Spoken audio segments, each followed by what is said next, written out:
morning, good morning.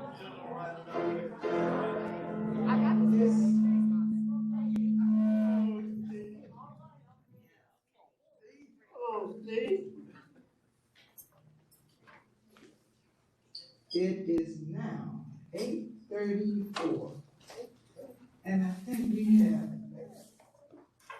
everybody's here. Everybody that is here right now, I think we have a couple of people that's here for the first time.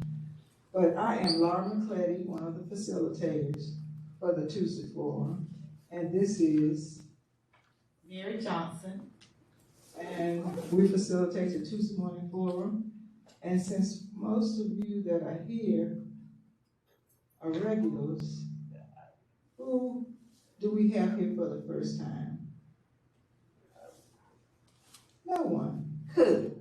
So everyone knows how we facilitate the Tuesday Morning Forum. We're so happy to be back in Belmont Center and coming together as a group. And we do have Miss Sarah that's expected to be here around 9 o'clock. So we'd like to welcome and thank Thomas Moore, who we haven't had an opportunity to see him on our virtual calls. And we'd like to thank Steve for allowing us to have virtual meetings continuously once the COVID-19 hit. Before we get started, we always like to start off with the word of prayer. Sarita.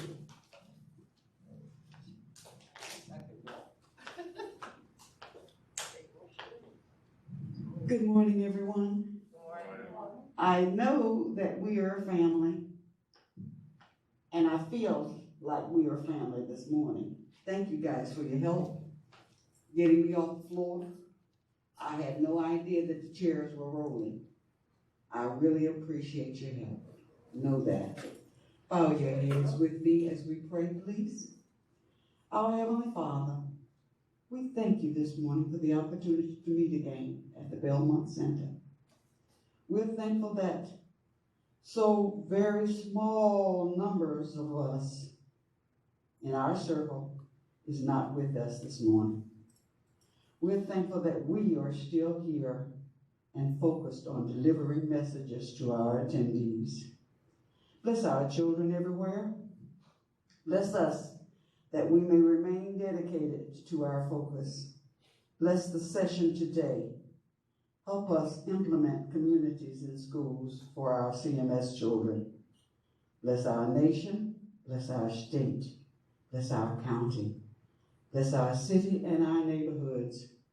In your Son Jesus' name I pray. Let us say together, amen. Amen.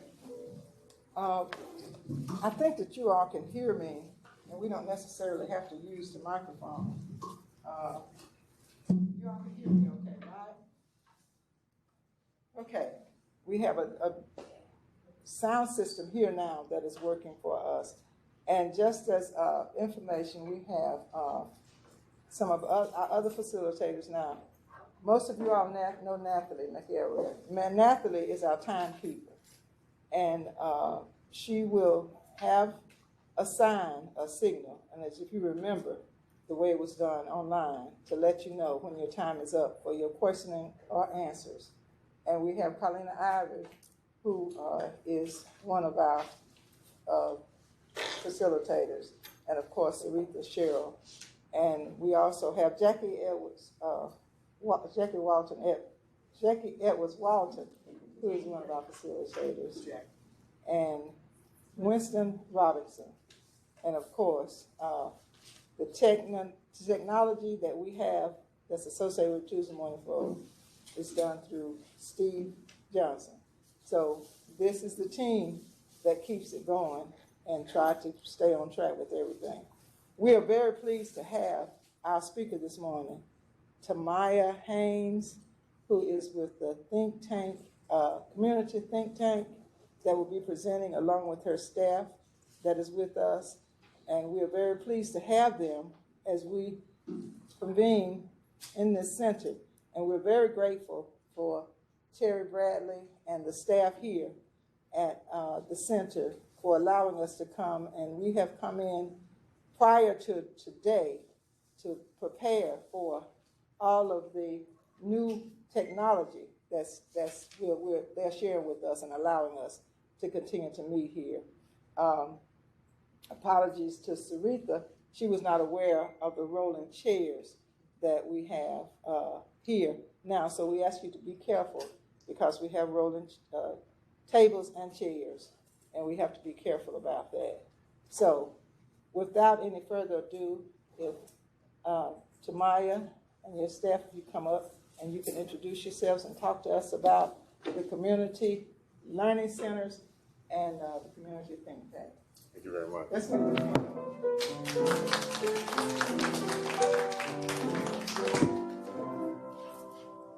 Well, thank you all very much. Good morning. Good morning. It's great to be here. Can I take this off when I talk or keep this on? Just so all right, excellent. Thank you. Yes. Yes. Yeah. Once again, I'd like to say thank you for inviting us to be here. It is an honor to be here in person. Either Andrew Ladd or myself from Communities and Schools attends online, and so it's great to actually be here in person. I am glad to co-present with Shamaiye Haynes, who is my partner in this work. Although I do feel like I work for her, it's been an honor to really look at how we can bring the community learning centers to this community. Really fast, I believe in having an engaging conversation, so I'm going to ask you all a question that I believe I know the answer to, but how many of you in the audience today, whether in person here or online, believe that there is a crisis in the educational system here, right? I see every hand up in this audience. Not only is there a crisis here in Charlotte, but there's a crisis across the nation. And Shamaiye and I have put our heads together. We have had some support in the community to help us begin to look at doing something differently. When there's a crisis, you need to do something differently. And I tell you that this crisis did not start at the pandemic.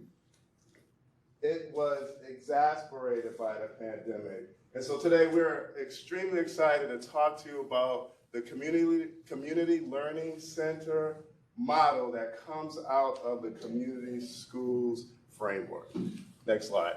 So a little about me. I am, once again, Men Tchaas Ari. I'm the president and CEO of Communities and Schools here in Charlotte. I have been in that role since October of 2020. So I started in the pandemic, so I'm really glad to be out. I was sharing with some of you earlier that I do know I am in Smith territory, and I do know that there's many people in the community from North Carolina A&T, but I'm a proud graduate of Morehouse College.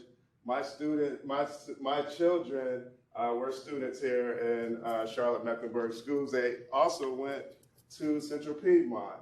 The thing that I smile a lot about is that they now are on their own and they're paying their own phone bill and they're on their own insurance. And so what we're talking about today is how can we make sure that other students are able to do the same thing.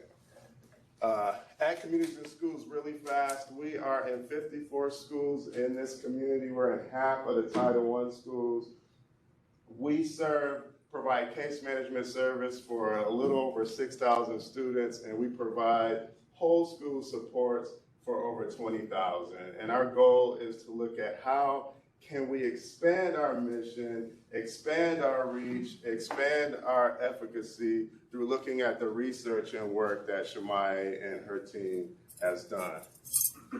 So my name is Shamaiye Haynes, and I am proud to present to you today. Many of you have already seen the initial presentation that we put together. So this time we're going to give you some of those details in case you have not seen one of our presentations before. But this is really about giving an update to the community as far as where we've been, where we are now. So one thing that Men Tchaas did not mention, and I think he knew I was going to mention it for him, is the fact that he is the first African-American president and CEO to lead communities and schools in Charlotte-Mecklenburg County. Now, y'all know me, so I don't look to who's in the room. I look to the representation we have in the room. And from working with Men Tchaas, the one thing that we're committed to is to work together as leaders of organizations that have a little bit of a different focus, yet at the same time we recognize this crisis that we're in with our students. And so we're willing to work together, build together, and not do things the way, well, they call it the Charlotte way. We're trying to break out of that and partner and move our children forward. So I'm Shamaiye Haynes. I'm the founder and executive director of the Charlotte Community Think Tank, where just in a nutshell, we want to provide solutions. We want to provide educational solutions for our community. Excellent. And I'm going to stand over here so that I'm not blocking. We can stand. Okay. Oh, you're going to stand on the side? Yeah, I'm going to stand with you. Perfect. So you can see it. Okay. So really quickly, we have our missions lifted up here. Communities and schools, as I mentioned, our mission is to surround students with a community of support. We want to empower them to stay in school and achieve in life. What I tell people, my elevator speech is, I want to make sure that students, regardless of what school they attend, what side of town their school is in, what income level their parents have, what neighborhood they come from, they should get a top-rate education. And you all know that that is not the case in Charlotte. So what we do in communities and schools is we want to make sure that we level the playing field for students who end up in schools that are under-resourced. For the Charlotte Community Think Tank, we actually simply have a vision.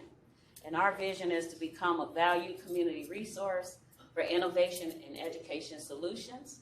We seek to build a culture of academic appreciation and respect for education on the West Side and the Charlotte community.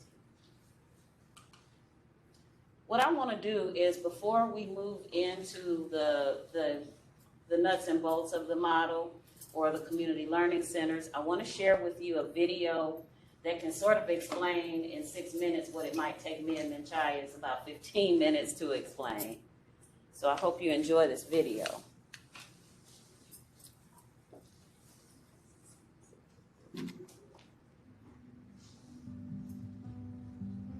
In Cincinnati, the community learning centers are unique in their commitment and deep foundation in the community engagement and community governance as well. Every single school has had a school-based governing body that is comprised of parents, community members, teachers, and administrators, each of them chosen by their own constituency group.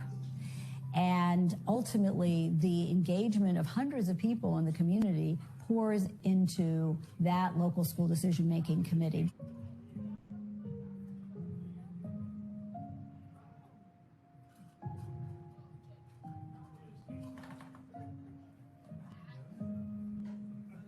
I am the PTO president over at Roberts, so I deal with all of the parent issues. I also sit on the LSDMC, which is the local decision-making committee board as well for the school. I've had 5 kids go through Roberts. I have 7 total. What I generally do is I'm over there every other Tuesday at the school. We have our PTO meeting, which is our parent-teacher organization. I recently met with the superintendent for the Cincinnati Public Schools, along with PTO presidents and vice presidents from each school. Just bringing the PTO to the forefront for those parents to be able to come to us for any issues, because if somebody don't advocate for the parents and the kids, who will?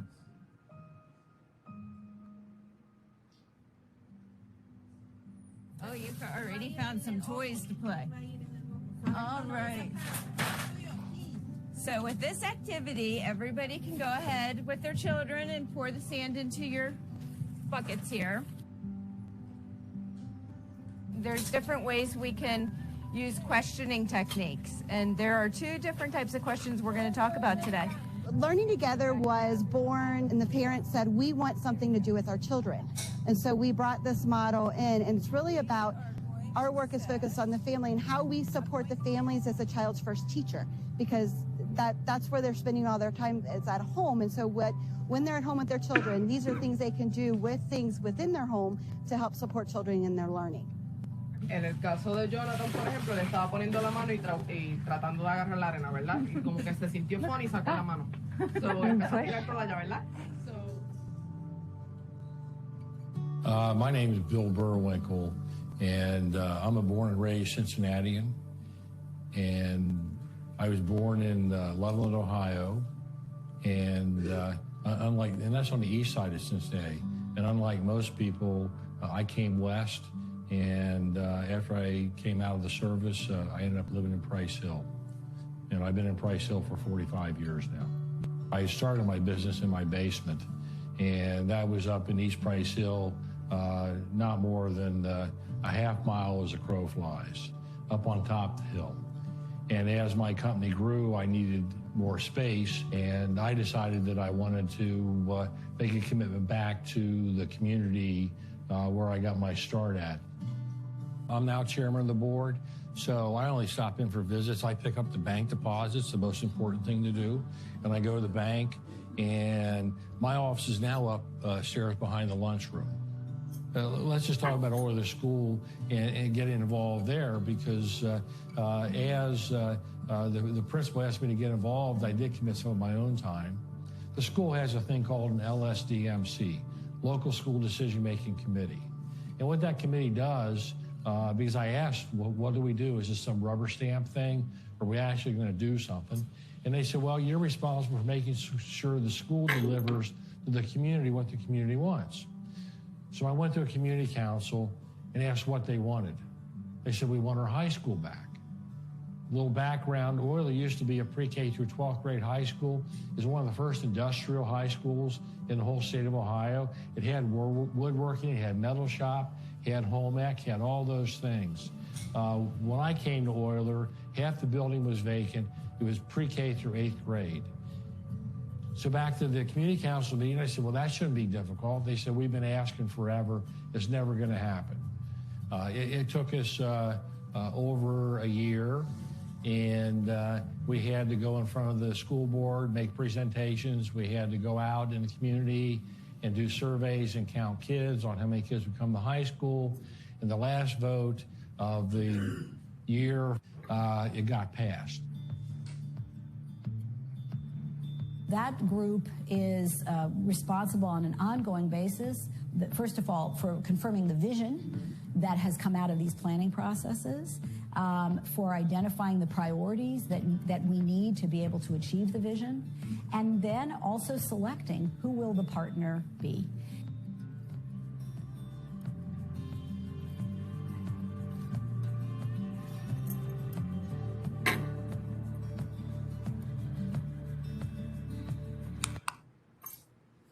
So, that is one video in a series of videos.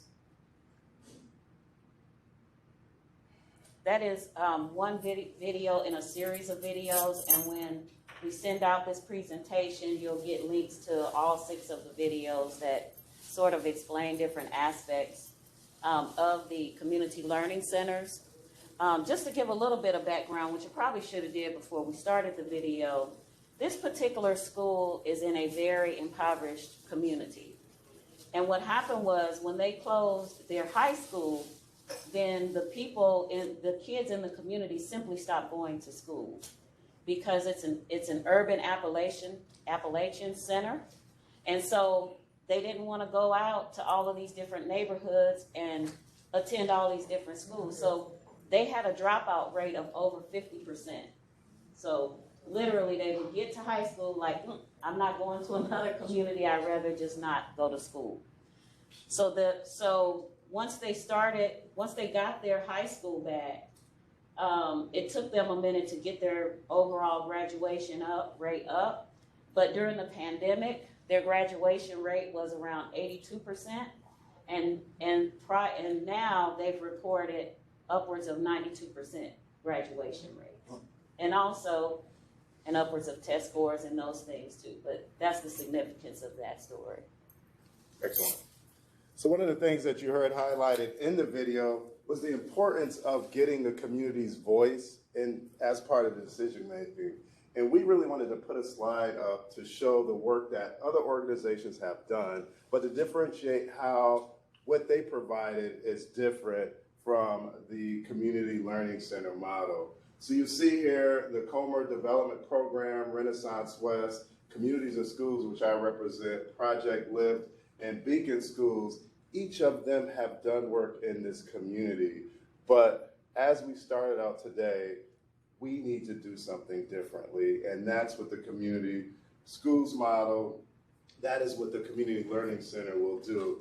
And this model, as you'll see on the bottom, it should not be seen as a substitute for adequate funding of public schools. It is really a safety net. We really want to bring in the community as being part of the solution. There are enough organizations that are going around telling communities what they need as opposed to soliciting input and guidance and actually empowering the community to provide leadership in the education of our students. And that is at the core of the Community Learning Center. Let me try that. Yes, there you go. So the Community Schools model, which will be executed in our learning centers, sits on 6 pillars. And for most people, these pillars are, common sense. However, the community schools model seeks to have each of these 6 pillars moving in the school at the same time, simultaneously, to present growth and to present academic excellence and success. So first, you want to have rigorous, aligned curriculum. You want to focus on high quality teaching. We want inclusive models of school leadership, similar to the local decision-making councils that we saw here. Positive discipline practices, such as restorative justice practices, something that the community has wanted for a long time and has desired for a long time, but it's not playing out in the school building. Authentic parent and community engagement. The word authentic is very important because there are different levels of engagement and involvement for families. We don't see, in a number of instances, a robust community outreach or engagement around families that are attending Title I schools. And of course, the wraparound services and supports for students and for the communities that wraparound supports for students and families. So our strategy is to execute a successful community learning center pilot. We must, and in order to do that, we must implement this model with full fidelity. You're not gonna see Men Tchaas and I say, well, out of those 6 pillars, this school is doing this great over here, so we can do 5 out of the 6, or we can do 4 out of the 6, or we can just focus on wraparound services and not on family engagement and community engagement, which the model calls for us to do. This model is evidence and research-based. There is heavy research into if you operate this strategy the way it was designed, you're gonna see success academically.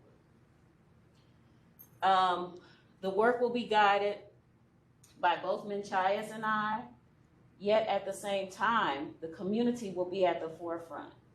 And when we say community, it's not us in this room. Once we identify a school, we're gonna go out to those connectors within that school, and that's the community that we're gonna focus on.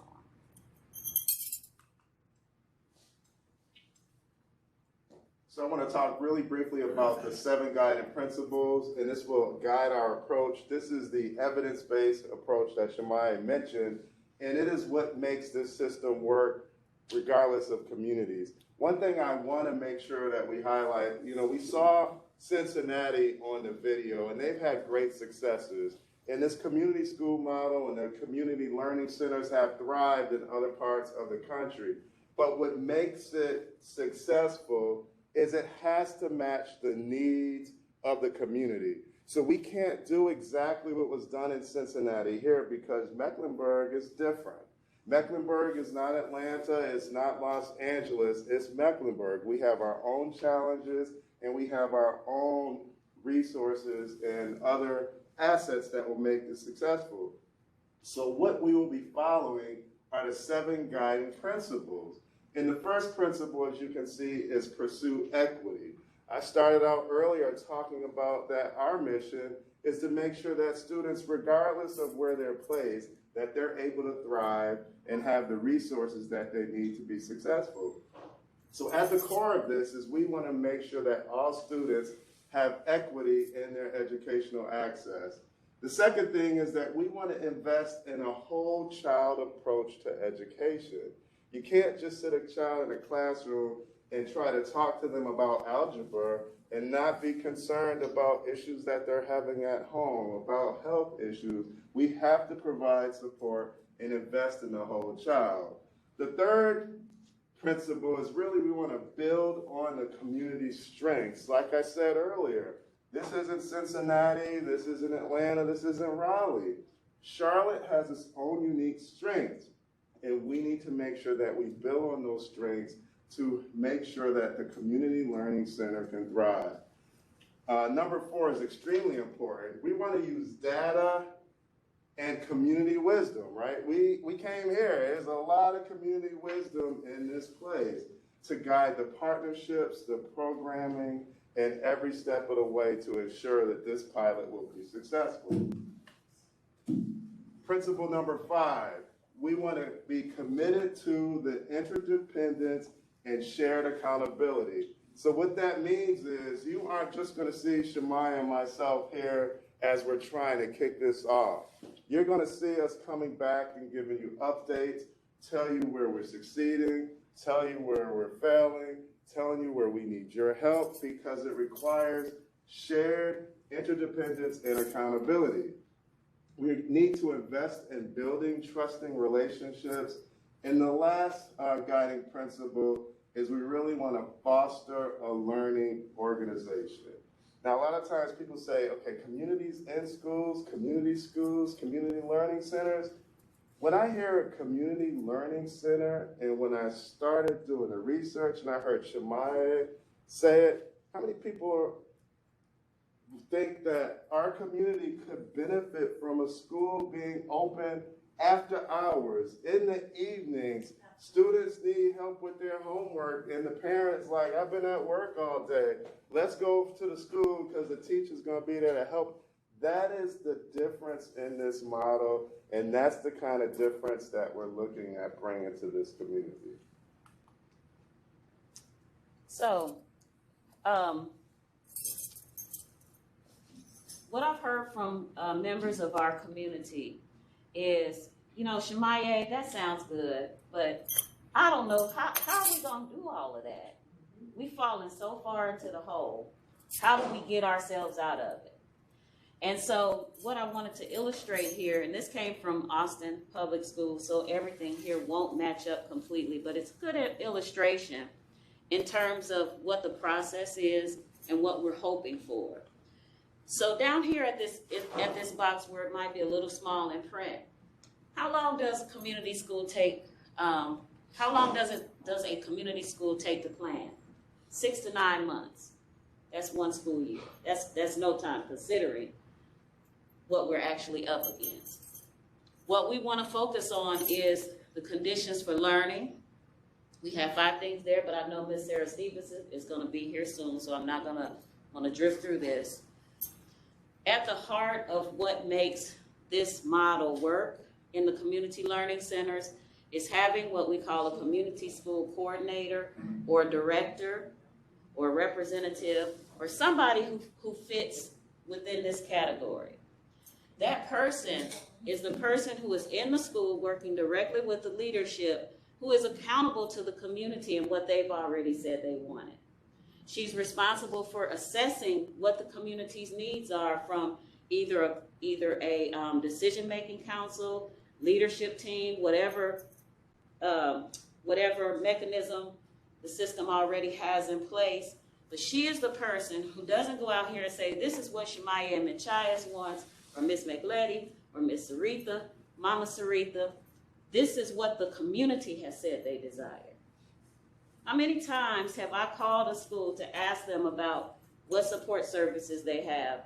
They rattle off to me 27 different organizations, but when I talk to parents in that school, they have no idea about who these people are.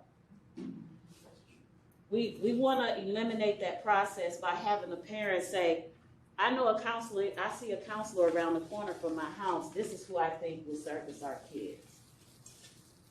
That's an example. Of course, shared leadership. You saw the decision-making council and those things. Coordinated resources.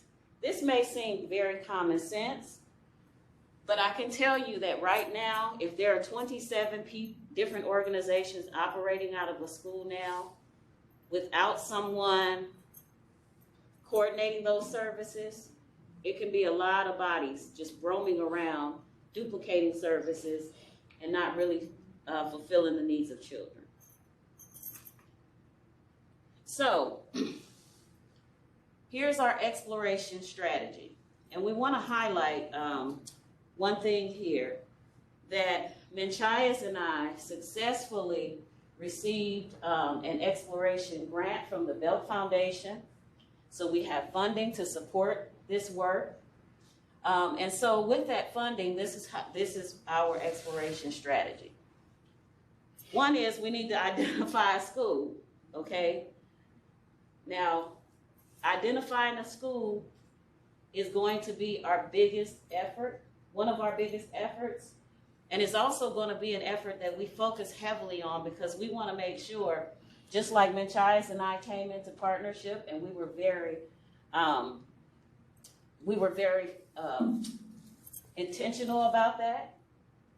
We want to make sure that we have a school partner who we're intentional with. We want to make sure that we identify a leader who, number one, buys into what we're asking here. Number two, that person is we can't do what we're trying to do by ourselves. That's the benefit of having CIS as a partner because they're already in 54 schools. But even with that person still has to be willing to expand their mission. And we have some other criteria out there, but that's the big one. We're going to launch a campaign. Once we've identified the school, we understand where this school is, we are going to treat it as if we are going to be elected President of the United States. We're going to have an ambassador who represents our campaign someone from the community. We're going to go door to door. We are going to launch an all-out campaign around our learning center. That's important work. It's almost the most important work in what we're trying to do, because very seldom do we go out to the community and really robustly ask what they need. In that process, we're hoping that we get some gains, such as if that school does not have a PTA, while we're knocking on doors, we can also recruit parents onto the PTA. We can also recruit parents onto the school leadership team. We can actually support the school regardless of whether or not we decide not to explore this model. We're still going to have so many gains by just reaching out to the community. We're going to measure our results. And at this point, Men Tchaas and I have confidence in this model enough to know that we're going to be successful because we're going to put everything we have into it. At the same time, we're willing to say, if the community says, we don't want that, it's not our desire, we can't make it work, then we're willing to tell you that. That's the benefit of having an exploration grant and not starting a pilot right away. We're going to assess feasibility to move forward. Measure our results. If the results tell us that this is a good or bad thing, that's the direction that we move in. And the one key thing I want to highlight is where this has been successful across the country is when there's intentionality at the planning stage. We know there's need in the community, there's excitement, now's the time to do it, but we have to be thoughtful about our approach. You all know how Charlotte is. If you don't get it right, you don't get a chance to try it again. So we're very fortunate to have an exploration grant to allow us to really be intentional, not only taking the learnings that the community think tank has and communities and schools has, but really going out and hearing and listening and soliciting input and advice from the community at large.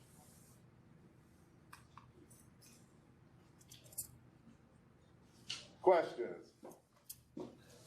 Oh, wait a minute.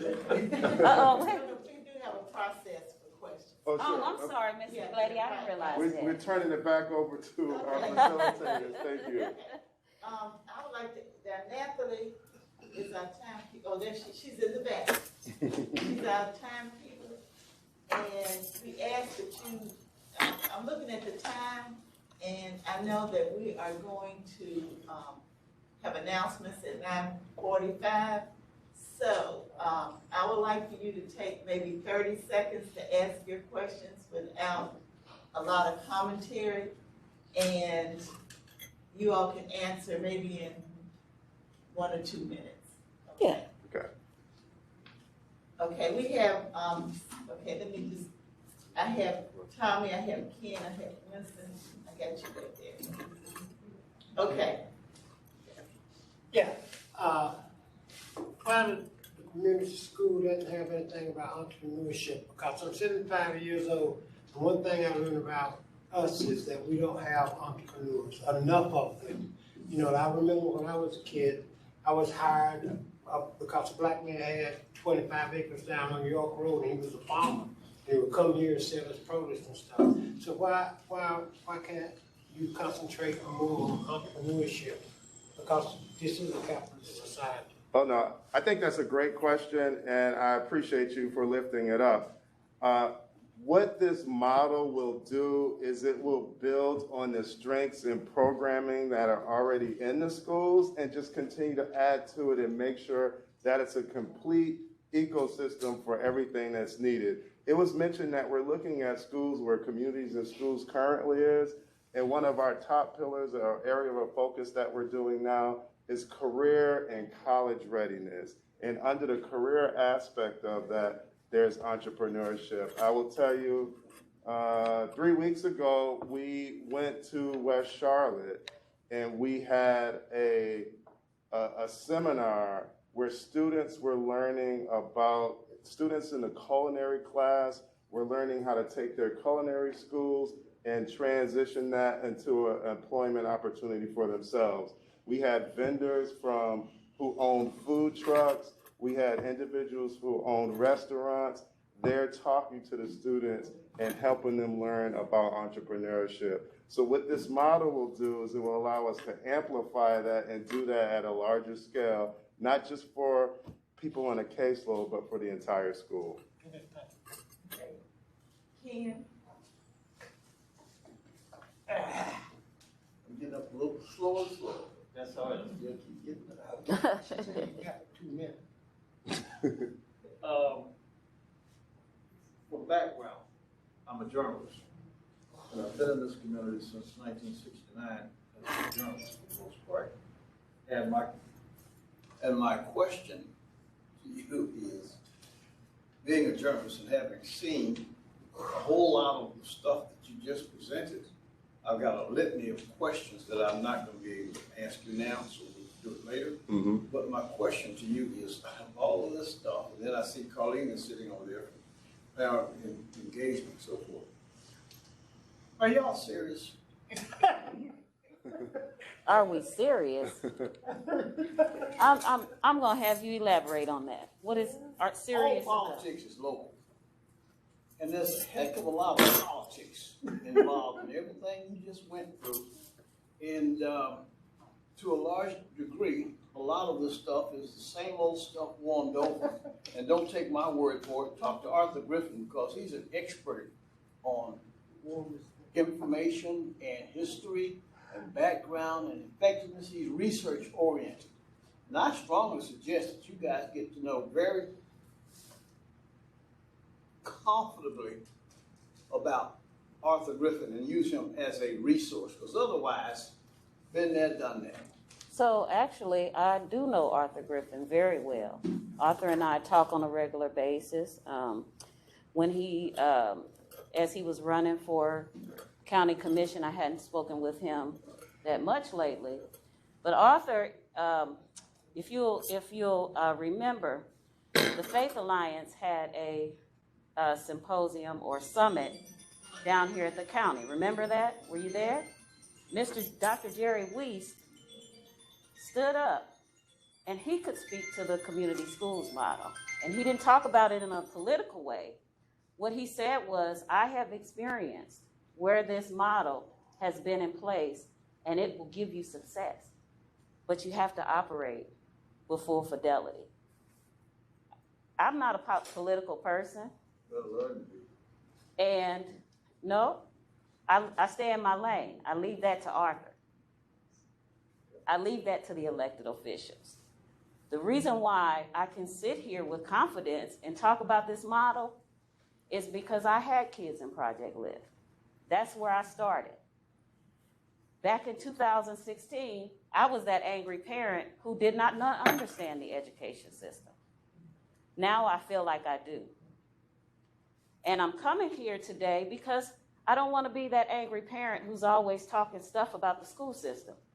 I came with a solution, a researched and evidence-based solution that even Arthur Griffin would say it's evidence-based and researched.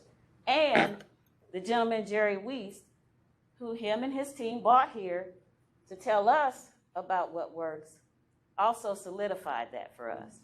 That man is a superintendent. He's trained other superintendents. He's been all over the country speaking about what success is in schools. So it came from him. That's, one of the things in this community is that this model kills the noise out here and above and all around here. What it forces Men Tchaas and I to do is to go to that family who's not political, who does not even understand the power and value of education or what it looks like to be on their school leadership team, and inform them and bring them into this fold. So no, they're not political either, and nor do they need to be. They need to understand what's taking place in a school, and this is what that model does for them. For them, not for us in this room, for them. And I want to, can I, 1 second. We're extremely serious about this. That's why there's intentionality around the planning. That's why we sought out funding to explore whether this will work or not. And lastly, when there are Black and brown kids in this community and less than 10% of them can pass a 9th grade test, you better believe I'm serious. And this has to work, and we have to have the community involved. And I think that's where things have gone wrong before. We are not saying that all those elements are fresh and new. What we're saying, though, tell us one school in Charlotte-Mecklenburg schools that has community members as part of the leadership team. That hasn't been done. Not in 10 years. Right? Now, I challenge somebody to show me where people went door to door from one school to get parents active and engaged. Thank you. Okay, Winston has the next question. Well, I was sure her. Winston got the next. Sean and what? Winston. Yes, sir. So, what would be the end goal that would dictate a success model? Is it college and career readiness, or is it graduation rates, or is it the type of student that graduates? You elaborated on it earlier. What we've seen in Charlotte-Mecklenburg, that college and career readiness doesn't quite translate to graduation rates. So it's like, what are they graduating to? Correct. Do, or what are they graduating for? So what would be the model of success based on that program? So let's go back to identifying a school leader and understanding what that that particular school's needs are. So for Euler Elementary, when they first started out, it was sort of a blanket, we just need to see better reading scores and test scores and those things. And they've achieved a lot of that already. However, they also had to take a look at the dropout rate that they had. And initially, they didn't see that opening their high school back up would help that. So with them, it was a 50% dropout rate. If you don't even get the piece of paper, then, you know, we know the outcome of that. So for them, it was increased reading scores, test scores, those things. But then it also became, let's increase our high school graduation rate. That was one school. That's what they sought to change. If we go into an elementary school, it could be that when we do our assessment, we find that half of the kids are not even showing up to school. So one of the goals could be that we increase attendance. Attendance is the factor that the parent controls usually, and it's also a major factor in academic success for children if they don't have a disability or something like that. So we're still keeping everything here. You saw a high-level overview, but we're looking at this now, at this point, now that we can explore this model, we're looking at doing it on a very focused local school level. And we also want the community to act. You know, right now, all of the metrics for success are dictated by Raleigh or by the Board of Ed. We want parents and community members to say, what else do you want? How can this be, how can you as a community member who lives here, who sends your child here, how can you help inform us as it relates to a success metric? And so it is an inclusive process. Certainly we want, graduation rate is something we've done at communities and schools forever, but we have to move beyond graduation rate. We have to move so folks can open their own business, so folks can thrive at school, so folks can go into the workforce. So those clearly will be indicators that we're looking at. But there's no blanket success metrics because each school, each community has a different and unique need, and that's why we have to rely so heavily on community engagement and input. Winston, did that answer your question? Okay, Pam. Yeah, just take my mask off so you can hear me. Great to see you all here. And it's a very powerful model. If you choose the CMS school, of course, you'll have to have buy-in from CMS. And this is quite different from what CMS generally does. They've not been really good at authentically bringing in particularly parents of color, particularly parents on the West Side. What contact and discussions have you had with folks at CMS, and what gives you confidence that you're going to be able to get that one? So early on, when I first started speaking to this model and talking to individual community members, the CMS school board was the last group of people that I actually circled back to.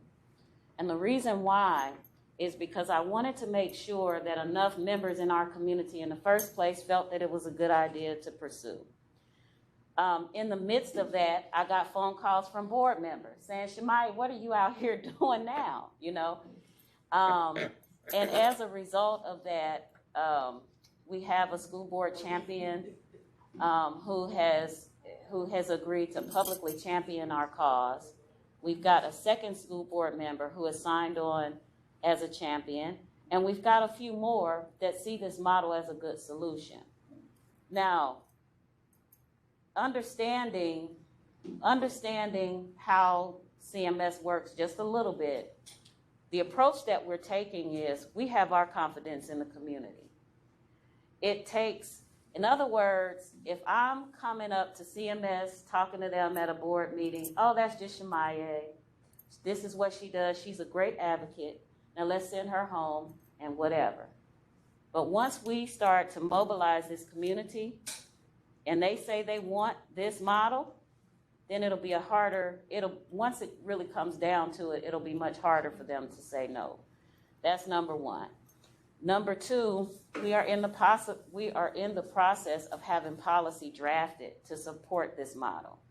We already have in place a school leadership team, and the model could go on just with the structure that we have. But we want to put more nuts and bolts into that. Somehow, the struggle is what's already come down from the state and how we marry that together and make it stronger. But we're actually having policy drafted around this model. So lots of work done on the school board side of things, but there is enough support that we feel strongly we can move forward for it. Thank you, Jackie. My question was answered by Shamaiye. Okay, Laura. Okay, you had mentioned part of your presentation said that you will foster a learning organization. Can you elaborate on that a little bit more for me, please?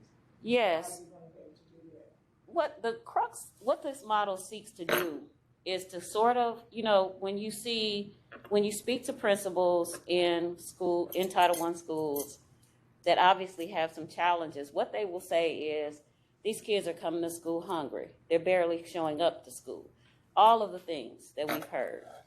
What this model does is it says to the community, and it charges the community with the task of taking care of the children's social, emotional needs via program, via community support, whatever we need to do. That way, that principal and those teachers, they can do what they've been paid and assigned to do, which is teach children without the other hindrances of all of the social, emotional needs that take place in the classroom. And also the community needs as well. Good example is one school is open from 6 a.m. to 11 p.m. 7 days a week. And they have robust programming coming in and out of there.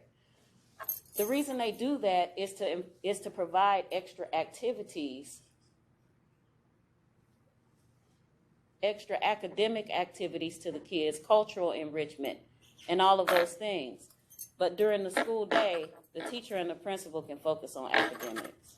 Yeah, and I will say that Communities in Schools currently is in 54 schools, and we provide many of the supports that Shamaiye shared, but it's done within the confines of the school day.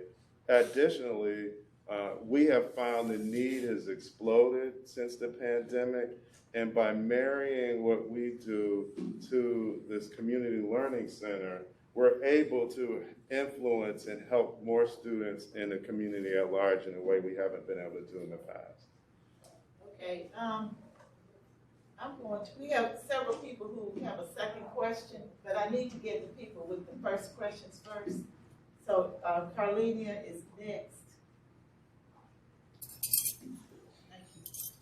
And I probably would like to have an opportunity to sit down and talk to you. I have been working with 29 Title I schools forever. And I am not objecting to anything that you're trying to do because we are in a crisis.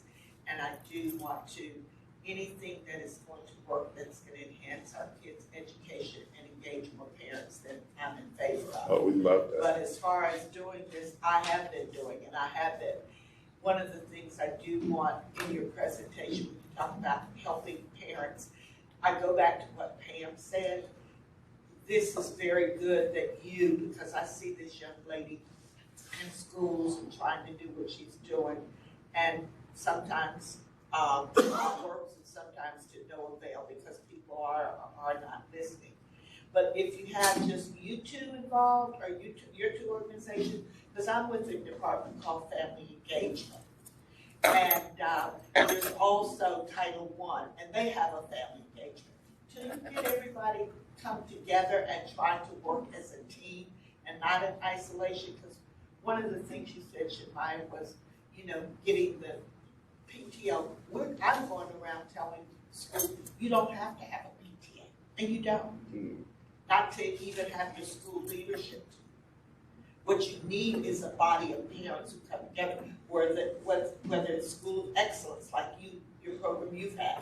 So I think that I would love to see, and if you have funding, something work, because we're all going around doing 50,000 different things.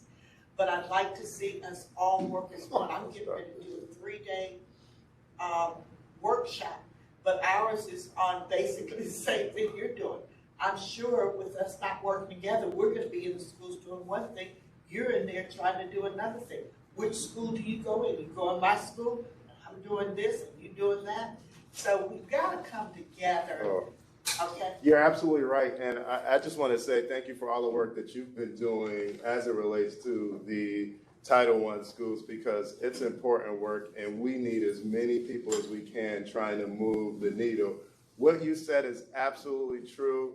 We need a coordination. And if you remember from one of the earlier slides, there's a role that will be in each school that has a community learning center who will serve as what's often referred to as a quarterback, to make sure that all of the resources come together, that all the resources are organized and moving in accord to really impact change. One thing I know, having worked in local government, having worked in nonprofit before coming to communities and schools, is that Charlotte has a lot of resources.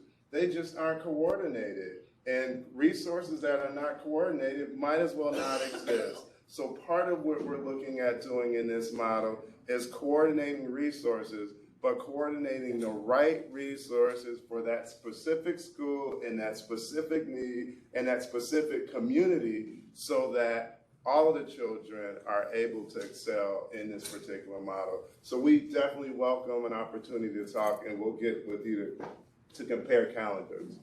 Yes. Okay, And we need to, excuse me, I'm sorry. We really need to move on, so we're asking for 30 seconds for the question and 1 minute for the answer. Okay. Okay. Okay, thank you. Thank you, and I'm not standing up because I don't want to flip this chair out. Okay. But my question is simple. What can I do to help you? What can I do to help any of you as a community member? I don't have any children in school. I didn't graduate from any school. None of my children graduated from school, but I am really tired of seeing children going backwards. So what can I do to help? Once we have our first main thing here, and our first order of business is to identify which school we're going to be in. Once we can identify which school we're going to be in, you can become involved in our initial campaign to support this model. And the vision for folks who get involved in the campaign will continue to come back to the school to volunteer and to programming from a community-based standpoint. So I'll get your information before we leave, and trust and believe, I will reach out to you and keep you informed, and we'll work together to find a space for that. Okay, in the back, yes. I was in a webinar a couple weeks ago, and one of a community and school worker talked about how important it would be to have male lunch buddies and mentors for kids, and we know that that's good for kids. And it was represented by another group that was all male that does just that. Yeah. And my question was, community school has a lot of money. If you really know that works, why not provide money for those groups to do this excellent work? In other words, how far are we willing to go for success of our kids? If we know that that's what is needed, and we know that it'll make a difference, can't there be some kind of incentive for that time? Yes. Yeah, no, that's a phenomenal question. And the way we're seeing this is the true solution that we believe will really make a difference is organizations coming together in ways that they haven't before. Communities and Schools has done a lot of this work in the past, but the pandemic has created such a need, and what it will take to scale, what it will take to grow and get into more schools, we're looking at working smarter and having strategic partnerships that will not only have impact in the school itself, but that will have impact in the community. And so what you're seeing is all organizations coming together in partnership and leveraging their strengths to make sure that we're able to succeed for our students. Okay, I'm gonna circle back to those who had questions. It was Tommy and Kid and Winston. Yeah, I'm going back to the entrepreneurship thing because you're never as free as the man that feeds you. And I want to emphasize the entrepreneurship because as a 75-year-old right now, I find out that's one thing we don't have in large masses. You know, the man, if he'd have known that integration would have resulted in him becoming richer, then he would have been integrated in 1750. Yeah, the question is, right, go back to the entrepreneurship, why you don't have more programs on entrepreneurship just in academics. I mean, you know, Gaston said from Alabama was the richest black man in America at one time. And he was speaking, and he was breaking verbs, and this particular lady got up and spoke to him and said, aren't you ashamed of yourself? Breaking verbs. And Gaston said, ma'am, I are a millionaire. You is a teacher. We're in full agreement that entrepreneurship needs to be a part of the solution, and that'll be something that we will explore in the model. It just needs to be dictated by the specific needs of the schools and the students there. Okay, Ken. You made my case about politics is local, and it's part of everything. Yeah. I've heard the fact you're going to the school board to fill an elected body. My question is, in regards to equity in the school,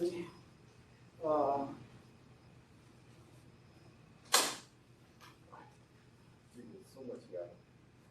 The schools are in crisis in large part due to the school board and the decisions that they have made. So, while that may and actually is the case, I applaud you greatly for your efforts. But my question again comes back to the issue of things that have already been done. You're doing something different. You're putting it into the hands of the people who are actually effective. And the things that have done in the past to do that. Ken. Go ahead. Okay. Of course, we got I didn't hear programs going into schools with teachers, but you talk about having quality teachers in schools. How do you fix that? So I'm gonna answer you with a parable, and then I look forward to us talking offline because I know you got a lot of questions there. And you know, you eat the elephant bit by bit. I think we're trying to look at the entire system. If we can prove the efficacy of this model in one school and show the results and show how the community has come in, and when we talk about adhering to the fidelity of it, that way it's replicable. I love Jeffrey Cannon to death, but no one has been able to replicate that model. So how do you create a model in which it's replicable?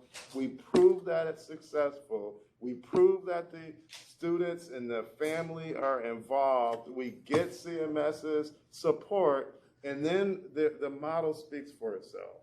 And I think that's the way it will work. That's our strategy and our approach. Okay, Winston. One of the things that I believe is imperative to success with particularly black children is understanding their place within the system and understanding that they are not responsible for the peril they see around them.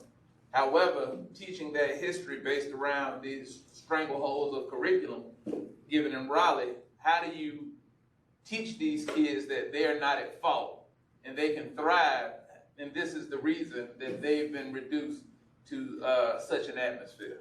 So I'll go back to my experience as a young child growing up in, well, those earlier years were in Los Angeles, California. And in our school, we went to school during the day, but in the evening times, the Pan-Africanist movement actually did cultural enrichment for us. We learned about Black history, we learned about African history. You know, it was an expansion upon what was going on in the school day, and they still actually taught us other things, like how to set a dinner table, how to do certain things. So I think that when we talk about this vision of having an extended day, there are opportunities for us as a community to teach our children what we know we want them to be taught. We can't do much about this here curriculum, okay? That's a systemic part that the community is not necessarily engaged or can make an impact on. But what we can do is say, hey, Baba Reggie Singleton, you have a program to teach young males. Would you like to come in from 6 to 8 or whatever it is to teach young males and females about this and that and the other? You know, we need to be thinking about those things. So that's an opportunity for that. Natalie, did you have a question? Yeah. Would you share with us the names of the school board members that are championing this program? Yes, so far Jennifer Delahara and also Thelma Byers-Bailey is the lead champion. Okay, Carlene. I do have to leave because I am going to UNCC because we are partnering with them, our Title I school. So people like that, we need to get involved and engaged too. I just want to say this. I want this to work because anything that is going to engage parents. I was talking to my husband yesterday, but Sunday we were married. All right. He reminded me, Second Ward, it was the Second Ward, had a PTA meeting in the size of this room. You couldn't get in the room. Parents were standing out. Yesterday I went to a play at West Charlotte. There were 4 parents there. Ooh. So I'm willing and wanting to help in any way, in any model to say, but I like what Tommy said. Maybe if we could have an emphasis like entrepreneurship, not Tommy, yeah, Tommy, I'm looking at Winston. Something like entrepreneurship to enhance economic development for those kids. Yes. And we were sitting in that auditorium and he said to me, if we save anything, let's save this auditorium so kids can come and do plays and cultural things. And you know, because they're gonna tear down that building. So I'm getting ready to try to do a petition, I want y'all to know, to try to save that auditorium. It's in good shape to do stuff like what you're talking about. Okay. Well, thank you. Yeah. We will reach out to you to get so that we can continue to talk. Shamaiye knows how to get in touch. Yes.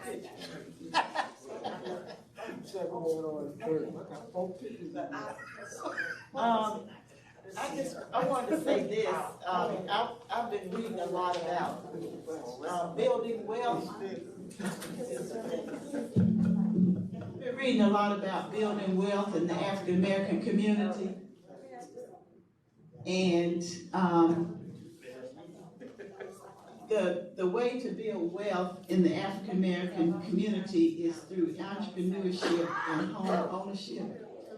And what happened was we had that was there until integration, really, when until desegregation. And when the Second Ward had a room full of people for PTA meeting, that's because it was a community school, and everybody knew everybody in that community, and the teachers lived in that community, and all of the professional people and all of the people who were skilled workers lived in that community.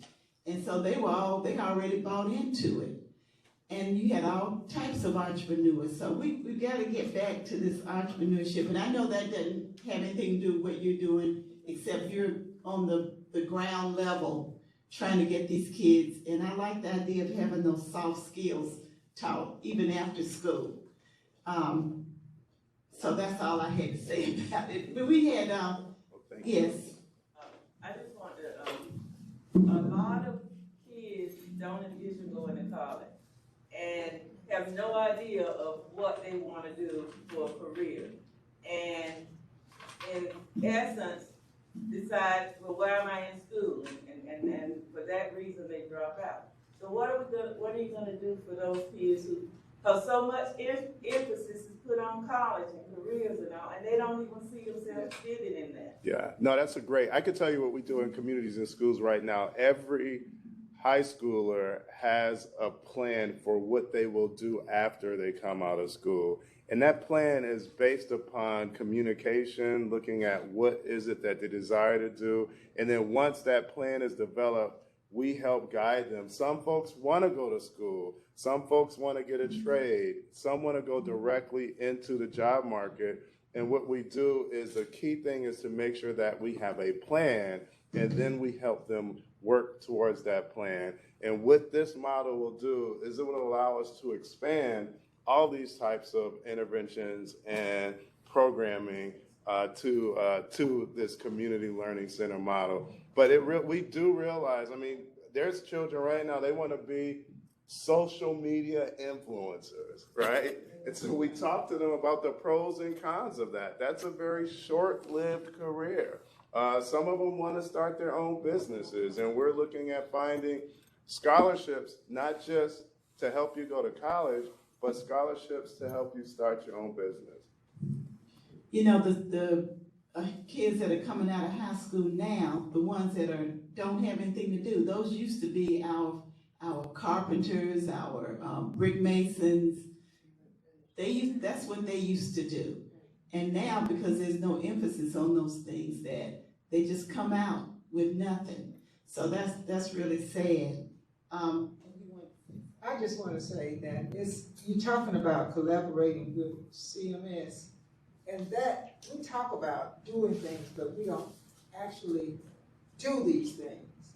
So how are you all going to do that? And you don't have to answer it today, but we need to see some results, because accountability, which is one thing that you all talked about, and how you're going to hold the accountability.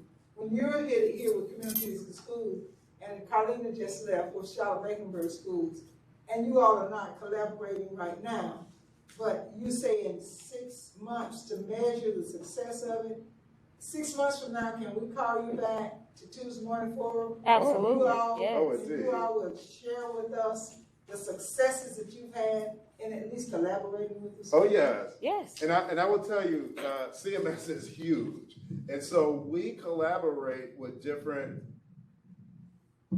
departments within the school. And as we come out and as we talk, there's more individuals who say, hey, we need to collaborate as well. But we collaborate with communities and schools. Communities and schools collaborates with CMS in a number of ways. And collaboration with the school district is going to be key in making sure that this is successful. But we'd love to come back and share with you the results of our planning and what will be the next steps. Okay, Winston. Real quickly, what are some of your marketing measures, and how are you going to convince the community that they should get behind this?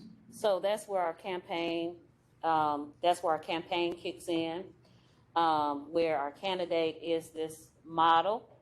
What we'll do is we will actually go door to door with information. We'll hold community events. We'll have training sessions for all of our stakeholders, not just the parents and the families directly involved in the schools.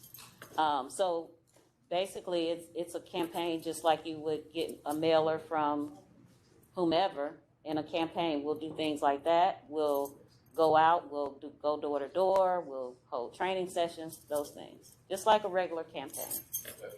That's our strategy. And the key thing, though, is we are not trying to give the community another thing that they do not want. If the community says they do not want this, we are not going to say you have to have it. And that is the beauty of the grant that we receive. It's an exploratory grant. We're seeing what's the needs. We're saying what we've learned. We're seeing what the community wants. But if the community says we don't want this, thanks but no thanks, then it is not on us to continue to say, here, we're going to give it to you anyway. Or we go door to door, we send you a mailer, we do this, we do that, and you still don't respond or show us any signs of trying to pursue this model. And this is in terms of the direct families and stuff. We're willing to come here to Tuesday morning and say, hey, this is what this was, and we're good with that. Okay, Ken? I am indeed prayerful that you all are tremendously successful. As I told Connie in years past, you want to get them out there. Mm-hmm. Get your sponsorship with Bojangles and Coca-Cola, and have your meeting first with a tag on them. And if you come to the meeting to participate, you're open and invited for the dinner we serve you after. Well, we do, even the think tank, when we host community events, we have two things. We have childcare and a meal. There is something magic about food, and it does not matter what income you're in either. If you ever work with corporate employees, they lay out food, people rush in there, get the food, and go, and whatever else. So the other thing is, if you have an event or a meeting at 6 o'clock and you have a parent who may not have time to prepare dinner or whatever, yeah, that's as a courtesy and hospitality. You want to have both food and also childcare so parents can focus on what they need to focus on too. Oh, yeah, I have one more thing, and then we need to have announcements. But I noticed that because I'm a retiree from CMS 33 years, and a lot of parents, especially in the Title I schools, they really don't know what makes a good school. Absolutely. And so those first two things that you said about high quality curriculum and high quality teachers, those are the two things that those schools are lacking. And you're going to have a commitment from that principal to hire and the school system to stop directing the most qualified teachers to other schools. It's a fact. That's what they do. And so, you know. Now, Mary, one thing we didn't talk about in this is the fact that when you have a school that is operating on all cylinders, right? You got the community coming in, doing support services. You've got everybody in the school wrapping their arms around the school, creating a center of its community. Then what happens is the culture in that school changes for the positive. And people actually want to teach in those schools. And they actually want to lead in those schools. So what we're hoping for with this model is that if we can come in as a community and work through the things that we can change, that it will create a better environment for teachers, and they'll want to stay and want to teach. That's true. Thank you. Thank you all. And we want to thank you because anything that anybody does is welcome, you know, and you certainly have a strong model, something that is different that we have not seen in Charlotte. I hope you can find that school, and whatever we can do to help, we will be most happy to help all of us. Thank you. Well, thanks for inviting us. Thank you.